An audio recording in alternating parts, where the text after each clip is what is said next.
marka hadaa oo afarta salaad oo ama afarta rakac oo dukanayso salaad cisha imaamku kor u qaadaya labada rakac ugu horeyso faatixada iyo labada suurad oo raacina laakiin adigu waxaad akhrinaysaa faatixada kaligeed ayaa afarta rakac ku wada akhrinaysaa sidaas aadna ku dhamaysanaysaa su'aal kale ma jiraan sheekhaat ayaa u maasantahay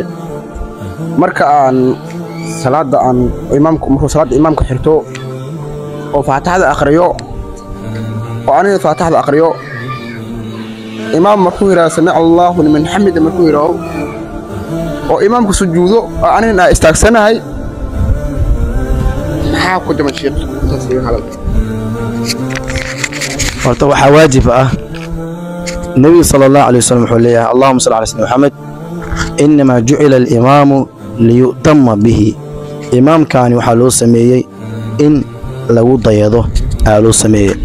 imaamkii marka daadan ku dayanaynin haddaba salaadaada baad waxay noqonaysaa salaadu nahi salaad la soo celiya ay noqonaysaa xadiis kale nabi sallallahu alayhi wasallam wuxuu leeyahay imaamka hadduu rukuuc hadduu sujuuda hadduu imaamkii istaagana imaamka istaaga imaamkaas waxaa loo yeelay in lagu dayado mar walba imaamka oo rukuuco cadimadka waad ka daba rukuucaysaa zaa'idna uguma dambayn karto mana ka hormari karto Soomaalian garan zaa'idna ma ugu dambayn karto muddo 2 daqiiqo 3 daqiiqo ma istaagsanaa karto mana ka hormari karto imaamka maxaa la doonayaa markuu Allahu akbar yiraahdo akbarta markuu rukuucdi taam yeelo asiga markuu rukuucdi taam yeelo kadib aad adiga Allahu akbar aad leedahay markuu asiga soo istaago oo istaagi taam yeelo markaad aad istaagaysaa taam yeelo waxa ula jeedaa asigoo Allahu akbar dhaay oo wali istaagiisi aan toosinin ayaa adiguna Allahu akbarti imaamkii hal mar isla helaysaan sidaasina ma ahan imaam markuu Allahu akbartiisa dhameysto oo istaagi dhameysto markaas kadib adiguna istaagaysaa Allahu akbar aadaysa insha Allah يعني marka imaamku istaago oo suurada faatiha akhriyo oo xijiyo suurada qulwala suurada iyo tabada kala akhriyo marka imaamku markuu faatixada soo dhameeyay Allahu akbar rukuucay soo rukuuc Allahu akbar inuu ugu istaagsanahay Allahu akbar too dhameystay uu istaagsanahay sami'a Allahu uu istaagsanahay oo sujuud waa istaagsanahay markuu sujuud dadna ka soo markaas hadana Allahu akbar sujuud lama ulsi aadna ulsi qabsaday maanta horta soo booqatay ma sha Allah su'aalooyin isku mid ah aad weydiinaysaa sidan aan filayo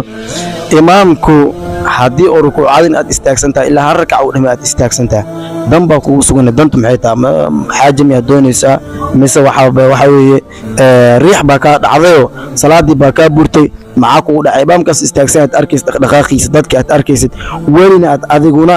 istaagsantaa maxaa sababay dan miyaa kugu sugan mise ma xanuunsantaa sidee bay wax u jiraan qofku ma xanuunsan ma fahansano imaamku markuu xusmay laga dal sameeyo markuu istaagsan yahay marka qaabka loo sheego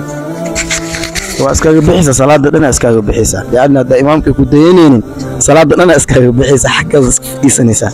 marka imaamkii salaadii bago ee jamaacadii ay bagaan markaas cida ku kalsoonto waanaysa salaada sida jirtaad leedahay ay fahansi markaas sida ahwaash ay taa salaadii lagu bari doonaa waad ma fahmi doontaa laana imaamkii oo sujuudsan hal rakac oo bagay wali waad istaagsantaa ma xanuunsantid sidoo kalena danku ma hayso oo riix ka ma fakanin walina soo taagantaa marka insha Allah intaas aan soo gabagabeynayna waxaan idin leenahay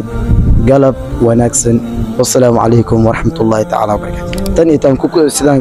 وقتي دنب عن كل مدونو إن شاء الله وحن إذن كتغينا سلاما إنا وتقليو سلاما